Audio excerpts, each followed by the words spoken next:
Mette, jeg har givet udtryk for mine behov, og jeg har behov for mere tryghed, skriver en kvinde til mig, men han møder mig defensivt. Og når det er det, der er udfordringen, så vil jeg kigge på det fra to vinkler. Først fra den ene vinkel, og hvis den vinkel ikke fører til noget, så vil jeg kigge på det fra vinkel nummer 2. Vinkel nummer 1. Hvordan kommunikerer du? Fordi det kan godt være, at du har givet udtryk for, at du har brug for mere tryghed, men det er der mange måder at sige. Det er der mange måder at sige det på. Altså, du kan sige det på mange måder. For det første, så kan du beklage og være sur over, være kritiserende i forhold til, at du ikke har det, du gerne vil have. Du kan også være enormt forklarende. Jeg har sagt til dig, og som jeg har sagt til dig før, og jeg har brug for, fordi og det betyder også på den ene side og på den anden side.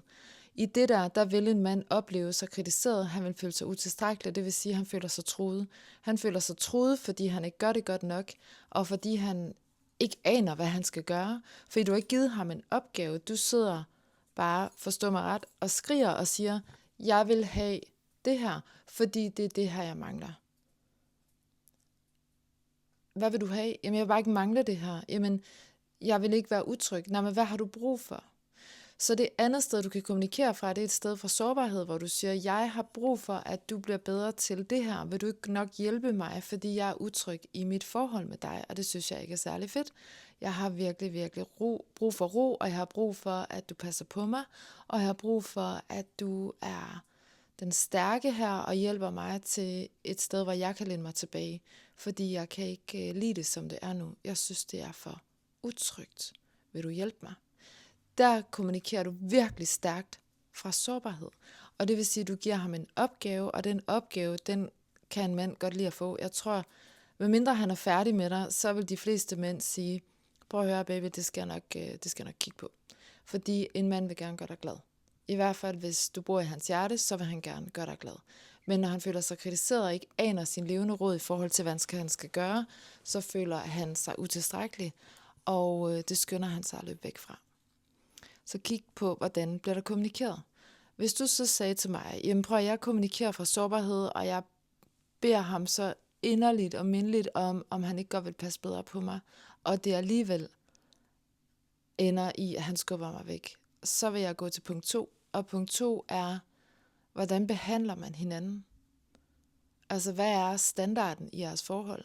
Kan man bare sidde sådan og sige, nu sidder du og ævler igen? Er det sådan, hvordan er det mønster opstået?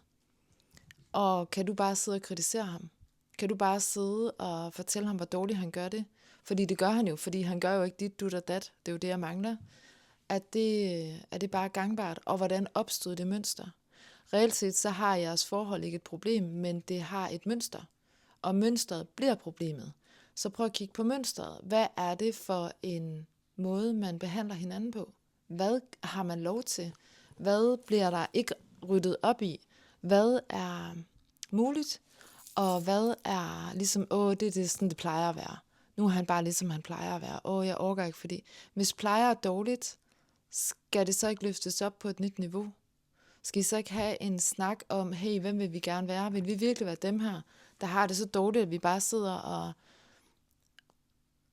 skider på hinanden, for at sige det på godt dansk? Eller vil vi være dem, der har en misundelsesværdig kommunikation, der måske en gang om ugen har en snak om, hvad synes jeg, du har gjort mega fedt den sidste uge, og hvis jeg skulle sige 3 ting, du har gjort virkelig godt, så synes jeg, det er det her, og så vil jeg sige 3 ting, som jeg godt synes, du kunne gøre bedre i forhold til at gøre mig mere, hvad det nu end er, du mangler. Og lige sådan ved ham, så kan han jo også sige, jeg synes, de her ting, de har været mega fede, og så synes jeg lige, der er de her 2-3 ting, som jeg tænker, der vil jeg godt nok gerne, at niveauet bliver højnet. Der er stor forskel på at tale om at højne et niveau, eller sidde og sige, det er for dårligt. Fordi det ene sted, der er der en, der har stillet sig højere og siger, hey, kommer du ikke med herop? Hvor det andet sted, hvor man sidder og siger, det er for dårligt, det er for dårligt, det er for dårligt, der står du lige så lavt, som han gør, som du synes, han gør. Så stil dig et højere sted, og så sige, hey, vil du ikke med herop? Skal vi ikke lege sådan en leg, hvor vi bliver dem, der bliver de sejeste? Skal vi ikke være sådan nogen, der ikke sidder og skider på hinanden, men knækker koden til at blive glade og have det sjovt sammen, og passer på hinanden, og skaber et virkelig trygt forhold, hvor der er mulighed for at snakke om alting. Og jeg behøver ikke at være bekymret, hvis jeg kommer med en sårbarhed, fordi så ved jeg, at du hører, at det er noget, jeg har brug for, at du hjælper mig med. Og du behøver ikke at fjerne dig, hvis du føler, at jeg kritiserer dig. Så skal du sige, at jeg føler mig kritiseret. Kan du sige det på en anden måde? Kunne vi ikke begynde at være dem, der leger sådan en leg, i stedet for den her leg, hvor at vi bare behandler hinanden som sådan noget, så hold dog din kæft, eller ej, prøv lige at opdage og gøre det lidt bedre. Så der er et eller andet i systemet, der ikke spiller. Så kig først på kommunikationen, altså hvordan starter du med at sige det her, og hvis det kommer fra et sted, hvor du kalder ham ind i en opgave i sårbarhed, fordi du mangler noget, og det stadig er sådan, så skal I kigge på, hvordan man behandler hinanden. Det var det, jeg havde til det her dilemma.